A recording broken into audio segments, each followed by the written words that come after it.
बिस्मिल्लाहिर्रहमानिर्रहीम। अस्सलाम वालेकुम। उम्मीद करती हूँ आप लोग खैरियत से होंगे। ईद पे हमारे घरों में नॉर्मली ट्रेडिशनल डिज़र्ट्स बनाए जाते हैं जैसे कि शीर खुरमा, खीर और क़वामी सेवइयाँ। लेकिन आज मैं आपके साथ कुछ ऐसी नई 4 रेसिपी शेयर कर रही हूँ जो कि बनाने में भी आसान है, उनमें थोड़ा-सा ट्विस्ट भी है और टेस्ट में भी बहुत ज़बरदस्त है।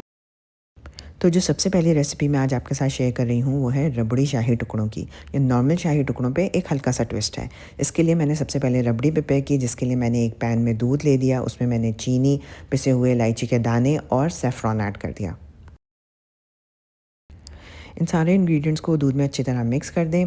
फिर दूध में एक उबाल आने दें और उसके बाद इसको हल्की आंच पे तब तक पकाना है जब तक कि दूध का वॉल्यूम 1/4 ना रह जाए। यानी हमने 1 लीटर मिल्क लिया था तो वो जब तक 250 ml नहीं रह जाएगा, हमें तब तक इस मिल्क को पकाना है। रबड़ी बनाते हुए आपको कुछ बातों का ख़्याल रखना ज़रूरी है। सबसे पहले ये है कि फ्लेम बिल्कुल लो होनी चाहिए। दूसरा ये कि आप पीरियडिकली रबड़ी को स्टर करते रहें ताकि वो नीचे ना लगे। तीसरा ये कि किसी बड़े पैन में रबड़ी बनाएँ ताकि दूध जल्द से जल्द इवेपोरेट हो जाए।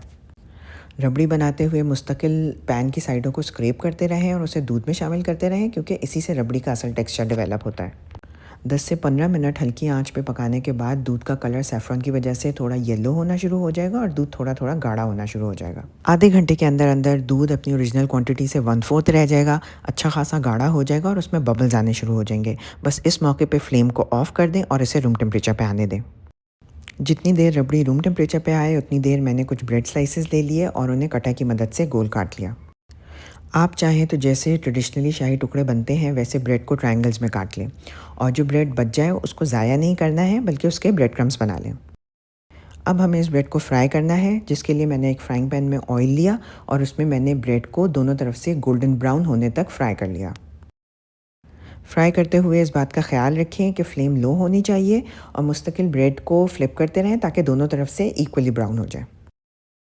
शाही टुकड़े बनाने के लिए अगर 2 या 3 दिन पुरानी ब्रेड इस्तेमाल करें तो ज़्यादा बेहतर है, क्योंकि वो थोड़ी-सी ड्राई हो जाती है, आहिस्ता-आहिस्ता ब्राउन होती है और इसका टेक्सचर भी अच्छा होता है। जब ब्रेड दोनों तरफ से खूबसूरत सी गोल्डन ब्राउन हो जाए तो उसे ऑयल में से निकाल लें और किचन टॉवल पर रख दें। अब इस फ्राइड ब्रेड को आपने नॉर्मल रूम टेम्परेचर के मिल्क में 4 से 5 सेकंड के लिए डिप करना है और उसके बाद इसे सर्विंग प्लेटर पे प्लेस कर दें। मिल्क में डिप करने से ब्रेड अंदर तक बिल्कुल मॉइस्ट और सॉफ्ट हो जाती है। अब इन सारे ब्रेड स्लाइसेस को प्लेटर में प्लेस कर दें। आप देख सकते हैं कि जो रबड़ी हमने पहले से बना के रखी थी वो रूम टेम्परेचर पे आने के बाद मज़ीद गाढ़ी हो गई है और उसका टेक्सचर भी बिल्कुल चंकी सा हो गया है। अब इस रबड़ी को ब्रेड स्लाइसेस पे स्प्रेड कर दें। मेक श्योर करें कि ब्रेड अच्छी तरह रबड़ी से कवर्ड हो। बाकी बची हुई रबड़ी को भी प्लेटर में अच्छी तरह स्प्रेड कर दें और उसके बाद इन शाही टुकड़ों को गार्निश कर लें। गार्निश करने के लिए मैंने पिस्ताशियो पाउडर और ड्राइड रोज़ बर्ड्स इस्तेमाल करी। आप चाहें तो आपके पास जो चीज़ें अवेलेबल हैं उससे इसको गार्निश कर। फिर डिश को क्लिंग लगा के ओवरनाइट रेफ्रिजरेट कर दें। इन शाही टुकड़ों को सर्व करने से पहले ओवरनाइट रेफ्रिजरेट करना बहुत ज़रूरी है, क्योंकि इससे इनका टेस्ट बहुत ही इन्हांस हो जाता है। अब जो नेक्स्ट रेसिपी मैं आपके साथ शेयर कर रही हूँ उसे नवाबी सेवइयाँ भी कहते हैं और ये सेवइयाँ बनाने के लिए मैंने 200 ग्राम सेवइयाँ ली और उन्हें छोटे पीसेस में क्रश कर लिया। सेवइयों को क्रश करना थोड़ा मेसी होता है, अगर पैकेट में ही करेंगे तो ज़्यादा बेहतर होगा। फिर एक पैन में 2 टेबलस्पून के बराबर घी ले लें और उसमें ये क्रश की हुई सेवइयाँ ऐड कर दें। इन सेवइयों को 4 से 5 मिनट के लिए लो फ्लेम पे घी में भूनना है, जब तक कि सेवइयाँ अच्छे से फ्रेग्रेंट हो जाएं और उनका कलर भी थोड़ा सा ब्राउन हो जाए। इन चारों रेसिपीज़ के इंग्रेडिएंट्स, उनकी एग्जैक्ट क्वांटिटीज़ और रेसिपीज़ स्क्रीन के अलावा डिस्क्रिप्शन बॉक्स में भी मौजूद हैं। सेवइयाँ फ्राई होने के बाद अब इसमें चीनी ऐड करें और फिर मज़ीद 3 से 4 मिनट तक लो फ्लेम पे इसे पकाएं। चीनी ऐड करने के बाद सेवइयों में मुस्तकिल चमचा चलाते रहें और उसे लो फ्लेम पे ही भूनते रहें। जब चीनी सेवइयों में अच्छी तरह मिल जाए और थोड़ी सी फ्राई भी हो जाए तो फिर इसमें 1/3 के बराबर मिल्क ऐड करें और उसे भी अच्छी तरह पकाएं। दूध ऐड करने से सेवइयों का टेक्सचर बहुत अच्छा हो जाएगा, थोड़ी सी क्रिस्पी होंगी और थोड़ी थोड़ी नरम भी होंगी। फिर फ्लेम को बिल्कुल लो कर दें और सेवइयों को कवर करके 2 से 3 मिनट के लिए मज़ीद पकाएं। अब हम इन सेवइयों में लेयरिंग के लिए कस्टर्ड बनाएंगे, जिसके लिए मैंने आधा कप रूम टेम्परेचर मिल्क लिया और उसमें मैंने 2.5 टेबलस्पून कस्टर्ड पाउडर मिक्स करके रख लिया। यहाँ पे जो कस्टर्ड पाउडर मिलता है वो थोड़ा ज़्यादा इस्तेमाल करना पड़ता है, क्योंकि उससे थोड़ा थिन कस्टर्ड बनता है। आप अपने कस्टर्ड पाउडर के हिसाब से इसे एडजस्ट कर लीजिएगा। फिर मैंने एक पैन में दूध लिया, उसमें मैंने थोड़ी सी चीनी ऐड कर दी और साथ ही मैंने इलायची के दाने पीस के उसमें ऐड कर दिया। पिसी हुई इलायची ऐड करने से इस डिज़र्ट में बहुत अच्छा सा फ्लेवर आ जाता है। जब दूध में बॉईल आ जाए तो फ्लेम को बिल्कुल लो कर दें और जो हमने पहले से कस्टर्ड की स्लरी बना के रखी थी वो उसमें ऐड कर दें। Custard slurry Aahista Aahista add करें और इस बात का ख्याल रखें कि मुस्तकिल चमचा चलाते रहें ताकि दूध में लम्स ना बने। ये कस्टर्ड हमें थोड़ी सी थिक कंसिस्टेंसी का चाहिए, जैसा कि आपको स्क्रीन पे नज़र आ रहा है।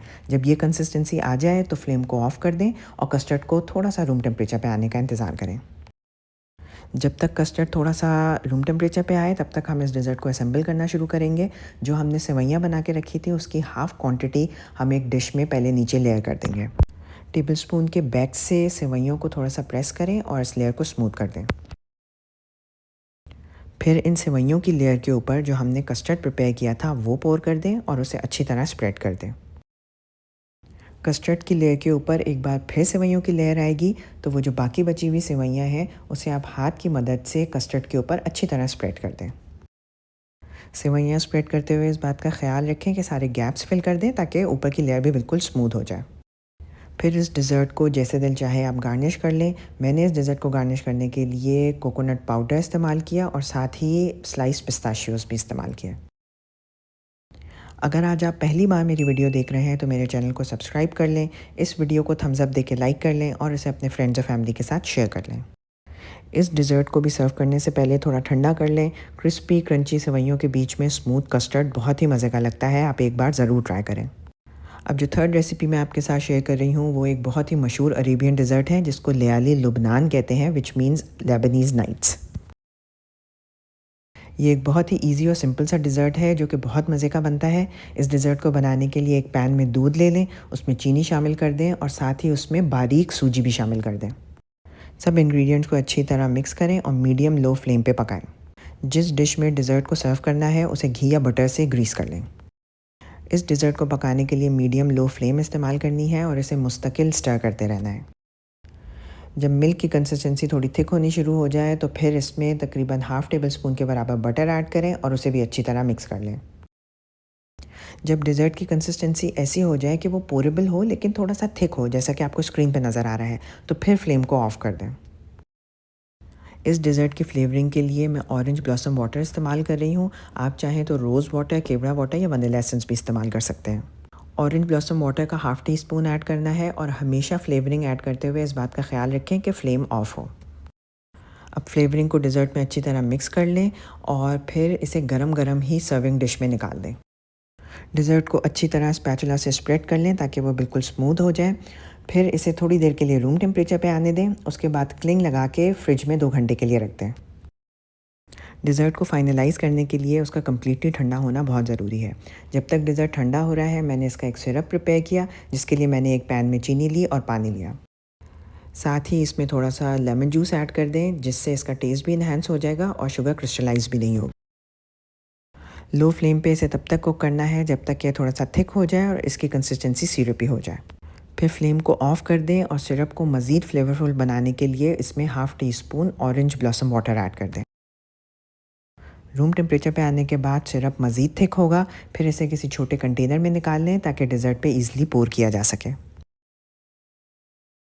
2 घंटे के बाद जब डिज़र्ट अच्छी तरह चिल हो जाए तो फिर एक अलहदा बोल में हाफ़ कप व्हिपिंग क्रीम लें और उसे अच्छी तरह व्हिप करें। क्रीम को हमें इतना व्हिप करना है जब तक कि इसमें सॉफ्ट पीक्स बननी शुरू हो जाए, जैसे कि आपको स्क्रीन पे नज़र आ रही हैं। फिर व्हिपिंग क्रीम को डिज़र्ट के ऊपर स्प्रेड कर दें और इसे स्पैचुला से बिल्कुल स्मूथ कर दें। अगर हम डिज़र्ट को चिल किए बगैर उस पे व्हिपिंग क्रीम स्प्रेड करते तो वो सारी मेल्ट हो जाती। फिर डिज़र्ट को गार्निश करने के लिए मैंने ड्राइड रोज़ बर्ड्स इस्तेमाल की और साथ ही स्लाइस पिस्ताशियोज़ इस्तेमाल किए। क्रीम स्प्रेड करने और गार्निश करने के बाद मज़ीद इस डिज़र्ट को 30 मिनट्स के लिए चिल करें और फिर इसे स्लाइस करके सर्व करें। सर्व करते हुए इस पे थोड़ा सा सिरप ड्रिज़ल करें और फिर इसे एंजॉय करें। ये एक बहुत ही सिंपल सा डिज़र्ट है जो कि मिनिमम इंग्रेडिएंट से बनता है और आसानी से प्रिपेयर किया जा सकता है। आप इस ईद पे इसको ज़रूर ट्राई करें, आई एम श्योर आपको बहुत पसंद आएगा। अब फाइनली एक बहुत ही इंटरेस्टिंग डिज़र्ट रेसिपी जो कि है दुबई स्ट्रॉबेरी चॉकलेट कप्स। ये डिज़र्ट बच्चे और बड़े सभी शौक़ से खाते हैं। इसको बनाने के लिए मैंने कुनाफा डो लिया और उसे मैंने बिल्कुल फ़ाइन कट कर लिया। फिर मैंने एक फ्राइंग पैन में बटर लिया और उसमें मैंने इस कुनाफा डो को रोस्ट कर लिया। रोस्ट करते हुए फ्लेम को मीडियम लो होना चाहिए और जब कुनाफा खूबसूरत सा गोल्डन ब्राउन हो जाए तो फिर फ्लेम को ऑफ़ कर दें और इसे एक बोल में निकाल लें। फिर इसमें पिस्ताशियो क्रीम ऐड कर दें जो कि ईज़िली मार्केट्स में अवेलेबल है, इसलिए मैं इसको बनाने में बहुत ज़्यादा एफ़र्ट्स नहीं लगाती। फिर फ्रेश स्ट्रॉबेरीज़ लें जो कि आजकल सीज़न में है, उसका टॉप रिमूव कर दें और उसको 4 पीसेस में कट कर लें। इसके बाद एक पैन में पानी गरम करें और उसमें चॉकलेट बार को उसकी पैकेजिंग के साथ डिप कर दें ताकि वो मेल्ट हो जाए। बस अब इस डिज़र्ट में सारी चीज़ों को लेयर करना है। एक ग्लास में सबसे पहले स्ट्रॉबेरीज़ लेयर करें, ऊपर से पिस्ताशियो कुनाफा लेयर करें, उसके बाद इन लेयर्स को रिपीट करें। फिर फाइनली ऊपर से मेल्टेड चॉकलेट डालें और आपका ये मज़ेदार डिज़र्ट तैयार है जो कि बहुत ही लाइट और रिफ़्रेशिंग था।